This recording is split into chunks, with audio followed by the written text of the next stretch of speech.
ಹೇ, ಅವಳು ದೂರವಾದ್ಲು ಅನ್ನೋ ನೋವಿಗಿಂತ ನನಗೆ ಅವಳ ಜೊತೆ ಕಳೆದಿರೋ ನೆನಪುಗಳೇ ಸದಾ ಕಾಡುತ್ತಿದೆ.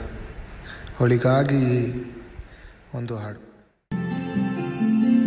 ಸುರಿವ ಮಳೆ ನಿಂತು ತಂಪಾಗಿದೆ, ಹರಿದಾದ ಭೂಮಿ ಮತ್ತೆ ಹಸಿರಾಗಿದೆ, ಕೂಡ ಬಿಡಲು ಹಕ್ಕಿಯು ತೊರೆದಿದೆ, ತನ್ನನೆಂದರೆಕ್ಕೆಯ ಬಾರಿಗೊಟ್ಟಿದೆ.